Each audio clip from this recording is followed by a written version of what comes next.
Hey everyone, welcome back to my YouTube channel. Hope आप सभी बहुत अच्छे होंगे और बहुत अच्छा कर रहे होंगे अपनी ज़िंदगी में। सो गाइज, आज है शुक्रवार का दिन और शुक्रवार का दिन देवी माता को समर्पित होता है। तो आप आज के दिन देवी का स्मरण कीजिए। नॉट इवन आज के दिन, आपको रेगुलर बेसिस पे देवी के मंत्र जाप तो करने चाहिए, ठीक है। और आप माता काली के मंत्र जाप कर सकता है। ओम ह्रीम ओम एम ह्रीम क्लीम चामुंडाय विचे, ठीक है। ये 108 बार आप एक माला तो कीजिए। अगर आप रेगुलर पूरा वीक नहीं करते तो शुक्रवार के दिन तो एटलीस्ट कीजिए, ठीक है। और जो सुप्रीमली पावरफुल है, जो पावर है वो एक फेमिनिन एनर्जी ही है जो चला रही है। और सभी मनुष्य जाति के अंदर जो नाभि में प्रेशराइज करती है जो ऊर्जा, वो देवी की ही है, ठीक है। बिना देवी की पूजा किए बिना आप अवेकिंग के रास्ते में आगे नहीं बढ़ सकते हैं। अपना एग्जांपल बता दूँ ना, स्टार्टिंग में मेरे साथ क्या हुआ था।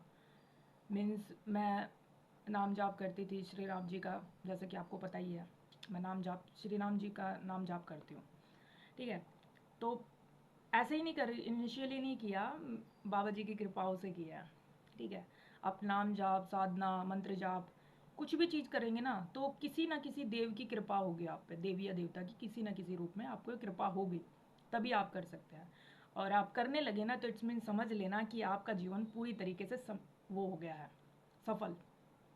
अभी बीप भी हुआ ना, जैसे ही मैंने बोला, तो सच चाहिए, ठीक है। देखो फिर से हुआ। तो आपको ट्राई करना है कि रेगुलर करना है, बीच में स्किप नहीं करना है। और रेगुलर आप करोगे ही, क्योंकि स्किप ये ऐसी चीज़ है, इसमें कोई यूटिन नहीं होता, ठीक है। इसमें कोई यूटिन नहीं होता है। और आप जब इस रास्ते पे आगे बढ़ गए ना तो इट्स मीन कि आप इस भव सागर से पार हो गए हैं, ठीक है। एक मेरे को ड्रीम चैलेंज हुआ था जब मैं स्टार्टिंग में करती थी, बहुत करती थी।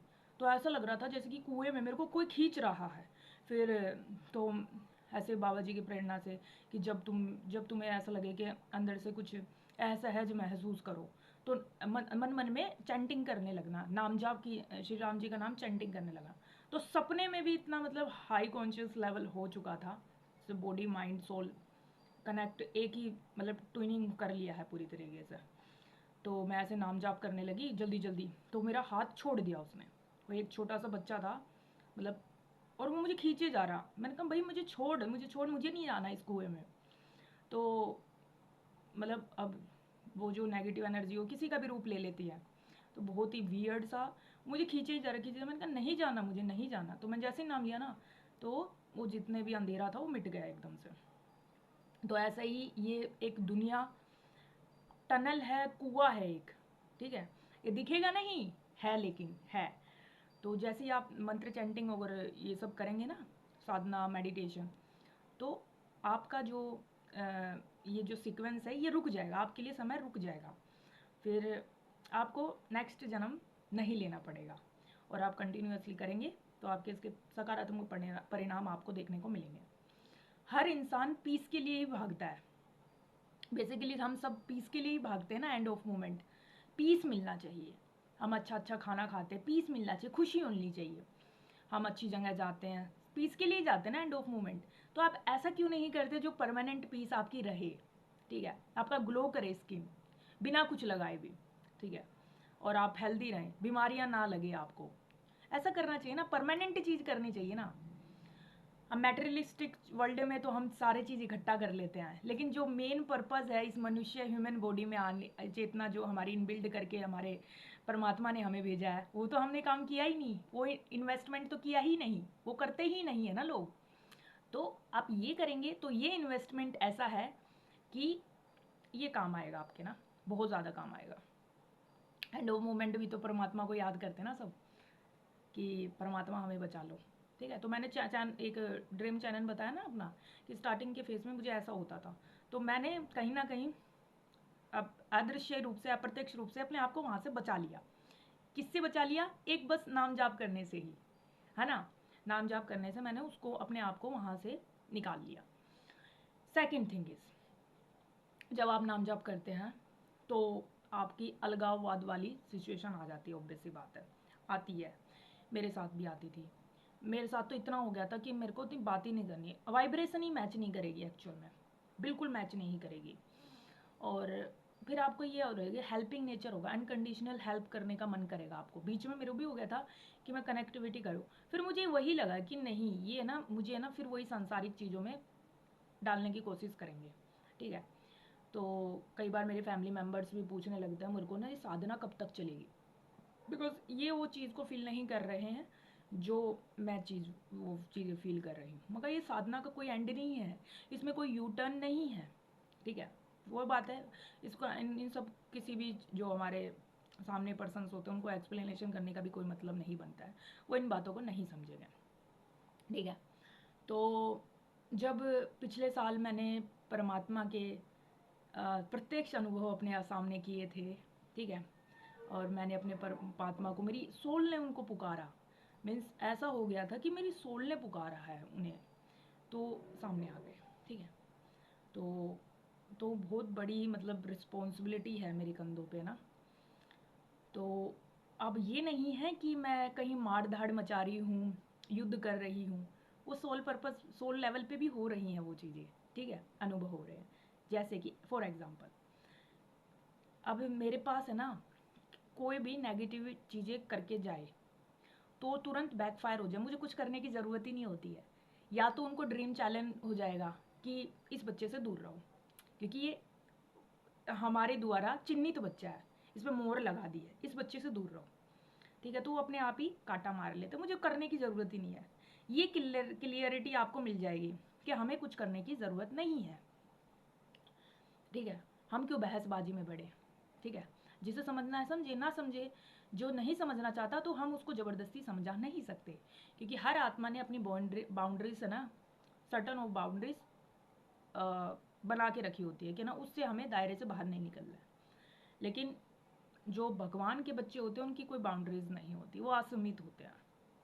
समंदर है ना, समंदर, समंदर, जब समंदर की लहरें आती हैं तब सबको एक ही सुप्रीम पावर याद आता है। जब कोई आपदा आती है तब सबको ईश्वर, वो सुप्रीम पावर ही याद आता है ना। उसमें नहीं आता ना, उसमें कैटेगरी नहीं आता, उसमें ऐसा नहीं आता इसको मान रहा हूँ इसको मान रहा हूँ, तब सबको सुप्रीमली याद आता है कि कोई तो हमें बचा ले, बस बचा ले बस, तब याद आता है ना। तो सुप्रीम पावर्स तो एक ही है ना, अलग अलग रूप हो सकते हैं, अलग अलग नाम हो सकते हैं, अलग अलग रिलीजन्स हो सकते हैं, लेकिन है तो एक ही, परमात्मा ही तो है, ठीक है। तो ये कॉन्सेप्ट आपका क्लियर रहता है कि परमात्मा एक ही है, ओके। तो इसमें आपको फिर किसी से लड़ाई झगड़े करने की ज़रूरत नहीं होती है। तो ये रहता है कि हमारे पक्ष की लड़ाई हमारा परमात्मा लड़ लेगा, ठीक है। या आपका जो बबल है, जो आपका शील्ड है, इतना मजबूत होता है ना कि उस पे से ना, जो अगर कोई छोटा मोटा भी है ना, ऐसे बहुत बड़े लेवल पे भी तो वो छोटे मोटे ऐसे कीड़े मकोड़े की तरह आपको टच करके वहीं, मतलब 10 गुना होके वो वहीं चला जाएगा, उसी के ही जहाँ से वो आया है, ठीक है। वो पर्सन के थ्रू आया हो या फिर किसी और चीज़ के थ्रू आया हो, एक्स वाई टाइप रीजन जो भी है, किसी भी थ्रू आया हो, ठीक है। सो हमें लगता है कि हमें करना है, तो एक्चुअल में करना ही है ना वो चीज़ें, बिल्कुल करनी है, ठीक है। और सबके अपने अपने उद्देश्य होते हैं, सबके अपने गोल होते हैं। जब रामायणा में नल और नीर थे ना, वो कितने शैतानियाँ करते थे, बहुत मतलब ऐसा ही चुलबुला सा नेचर था उनका। तो फिर जब ब्रिज बन रहा था, लंका तक ब्रिज बन रहा था, तब श्री राम जी ने क्या बोला उनको कि ना, उनकी शैतानियाँ कम हो गई थी, वो पत्थर वो भी बना रहे थे ना, पुल हेल्प कर रहे थे श्री राम जी के साथ। तो श्री राम जी ने उनको यही बोला था, चलो इनको भी अपना उद्देश्य मिल गया, धर्म का रास्ता मिल गया। उद्देश्य का मतलब ये नहीं होता है कि पर्टिकुलर हमें किसी मंच पे जाके या फिर किसी वहाँ जाके हमें बहुत बड़ा वो चाहिए, गद्दी चाहिए या फिर कोई मंच चाहिए, हमें बहुत चिल्ला चिल्ला के बोलना। उद्देश्य मतलब ये होता है, क्लियर हो जाता है कि हमें वहाँ तक पहुँचना है, उस सुप्रीमली पावर तक पहुँचना है, जिस भी रूप को आप मानते हैं, क्योंकि रूप तो एक ही है, मानना अलग हो सकता है, ठीक है। और उसमें भी बिना किसी छल कपट के, झूठ द्वेष लालच, बिना किसी को हानि पहुँचाए, उद्देश्य क्लियर ही होता है सबका, ठीक है। ओके, इस प्रकार से आप उस परम सत्य तक पहुंच सकते हैं, ठीक है। और हमें ये लगता है कि हम जिंदगी में बहुत सारी चीज़ें में मिले, हमें बहुत सारी चीज़ें मिले, ऐसे ही होता ना, हमें बहुत सारी चीज़ें मिले। ये सिस्टम, पता है, ये सिस्टम का एक एरर सिस्टम है ये बनाया हुआ, ताकि पूरी तरीके से हर आत्मा की एनर्जी, हर इंसान की एनर्जी चूस ली जाए, वो परम चेतना तक आप अपना चेतना वाला स्वरूप ना पा पाए। ये सिस्टम बना रखा है पूरी तरीके से, नहीं तो पैसा तो इम्पोर्टेंट था ही नहीं युगों युगों से। हमारे जो इसी धरती पे गोल्डन कॉइन्स भी चलते थे और गोल्डन सिक्के भी पड़े रहते थे उस पे धरती पे, फिर भी कोई मतलब नहीं था, फिर भी नहीं उठाते थे लोग, इतनी ईमानदारी थी। और अब स्टील के कॉइन्स चलते हैं, कागज का पैसा चलता है, उस पर भी इतनी मार धाड़ मची रहती है। वाई? एक युग तो ऐसा भी था जब सोने के सिक्के से चलते थे, आदान प्रदान सोने का सिक्के से होता था, लेकिन अब कागज के टुकड़ों के लिए लोग मार धाड़ पे मार देते हैं। भाई क्यों मार देते हो? ये आहा, एक बार मेरे को ना एक ड्रीम चैलेंज हुआ था, तो उसमें क्या था, जो इंसान इंसान के अंदर होती है दूसरे सोचने समझने की क्षमता, दयालुता, तो जिस इंसान के अंदर सोचने समझने की क्षमता होती है, सहानुभूति होती है, उदारता होती है, वो इंसान तो किसी को दर्द नहीं दे सकता ना। फिर भी लड़कियों के साथ रेप होते हैं, मार काट के मचा दिया जाता है, ठीक है। लोग पैसे के ऊपर किसी को मार देते हैं, धर्म की इज्जत नहीं होती है, ठीक है। तो क्यों हो रहा है? ये तो इंसानों की स्वभाव नहीं है, ये तो मूल प्रवृत्ति नहीं है इंसानों की, तो क्यों हो रहा है? तो ये शैतानों का बीज है हर उस इंसान के अंदर जो अधर्मी है, जिसे ये मजा आता आ सुनने में, वो आ क्या क्या मतलब दर्द की जो आ सुनने में ना इनको मजा आता है। शैतान को ही तो मजा आ सकता है ना इससे, इंसानों को तो नहीं आना चाहिए। इंसान के अंदर ये तो मूल प्रवृत्ति है नहीं, वो तो दुख नहीं दे सकता। उसको खुद को एक कांटा चुभ जाए तो कितना पेन होता है, खुद का दर्द तो उससे बर्दाश्त नहीं होता, लेकिन उसी दूसरे इंसान को उसको इतनी बेरहमी से वो मार देता है, तो ये किसको मजा आ रहा है? कहीं क्या गड़बड़ है?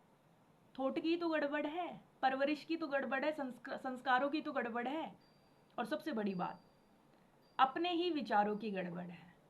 कहते हैं ना, जैसी जिसकी उपज होती है वो वैसा ही काटता है, ठीक है। तो वो इंसान अपने कर्म का खुद ही जो सर्वाइवर होता है, वो खुद ही होता है अपने कर्मों का, ठीक है। जिसने जैसा कर्म किया उसने वैसा पाया। ओके, अब अगर आप धर्म के मार्ग पे हो, आप अकेले खड़े हो ना, तो जीत आपकी ही है, रेदर देन आप के पास बहुत सेना है और आप अधर्मी हो और आप सोच रहे हो आप जीत जाओगे। नहीं जीतोगे। धर्म धर्मी इंसान अगर एक ही है ना, तो वो जीत ही जाएगा, ठीक है। जैसे नूह थे ना, नूह एक स्पिरिचुअल स्टोरी है बहुत बड़ी। उनको परमात्मा के साक्षात्कार हुए, तो उन्होंने बोला कि आप एक जहाज़ तैयार करो और हर जीव जंतु प्रजातियों में से दो दो जोड़ा उस जहाज़ में एकत्रित कर लो। तो परमात्मा की इतने सच्चे भक्त थे, उन्होंने वो बात मान ली। लोग मजाक बनाते थे, वो कई सालों तक लगे रहे उस जहाज को तैयार करने में। कभी कीड़े मकोड़े में से दो लेके जा रहे, कभी सांपों का जोड़ा लेके जा रहे, कभी शेर शेरनी का जोड़ा लेके जा रहे, दो दो वो लेके गए। और पूरी दुनिया उस टाइम पे सिविलाइजेशन खत्म हो गई, लेकिन नूह का जहाज वो बचा रहा। क्यों? क्योंकि उसने अपने परमात्मा की बात मानी, ठीक है। वो धर्म के रास्ते पे रहा, वो नहीं आया लोगों की बातों में, अरे ये तू क्या कर रहा है, कुछ काम कर, तेरे में इतना टैलेंट है। लेकिन वो उस जहाज को तैयार करने में ही लगा रहा, विभिन्न विभिन्न प्रजातियों को ढूंढने में, एकत्रित करने में ही लगा रहा। वो लास्ट टाइम पे वो बचा, धर्मी कहलाया, ठीक है। ऐसे ही एक वो जो मरियम थी, ईसा मसीह की माता जी, उन पे भी साक्षात्कार हुए थे परमात्मा की। उन्होंने बोला कि तुम एक पवित्र बच्चे को जन्म दोगी, ठीक है, हमारे ही पुत्र को जन्म दोगी। तो उन्होंने बात मान ली, ठीक है, पवित्र आत्मा उनमें प्रवेश की, ठीक है। तो वो उन्होंने दिया और उनके पति को भी उनको ये बात बता दी गई कि तुम मरियम से शादी करो, उस पर साक्षात्कार हुआ है परमात्मा का, ठीक है। तो उन्होंने एक दूसरे से शादी कर ली। तो ऐसे हम परमात्मा की बात मानते हैं ना, तो हम सच्चे धर्मी होते हैं, ठीक है। और भी बहुत सारी स्टोरीज़ हैं, इतनी स्पिरिचुअल स्टोरीज़। जिन्होंने परमात्मा की बात मानी है ना, जो परमात्मा पे अड़े रहे, वो मतलब इस भवसागर से पार हो गए। अब ये नहीं है कि जो ये मतलब इतने जो महान आत्माएं थी, इन पे परमात्मा के साथ अवतार हुए और उन्होंने बात मानी। उसके अलावा भी जैसे नल नीर का बताया ना, वो भी कितने नटखट थे, पर श्री राम जी बोले चलो इनको इनके जीवन का उद्देश्य तो मिला, तो वो भी ब्रिज बनाने में मदद करते थे, नहीं तो कितना मतलब बोड़ बढ़ाई में लगे पड़े रहते थे। तो जैसे उन्हें उद्देश्य मिला तो वो भी खुश हो गए, शांत हो गए, ठीक है। तो उद्देश्य यही है कि धर्म पे चलना, परमात्मा के सानिध्य से जुड़े रहना, और जो आपके पास है अवेलेबल उसमें खुश रहना। अब ये नहीं है कि भाई उसके पास से ही था, भाई ना जलना और ना ज़्यादा वो उपेक्षाएं रखना, क्योंकि परमात्मा की जो घड़ी है ना, वो एग्जैक्ट टाइम पे है, ना ज़्यादा जल्दी ना ज़्यादा देर से, एग्जैक्ट टाइम पे आप पे उनकी कृपा बरसती है, ठीक है। और जो आपके लिए सही होता है वही वो आपके लिए करते हैं, अगर आप परमात्मा पे कंप्लीटली समर्पित हो तो, ठीक है। तो इस वीडियो में बस इतना ही। थैंक यू सो मच, आप इस वीडियो में बने हैं। जय श्री राम, जय नीम करोली बाबा, हर हर महादेव, जय माँ आदि शक्ति, धन्यवाद।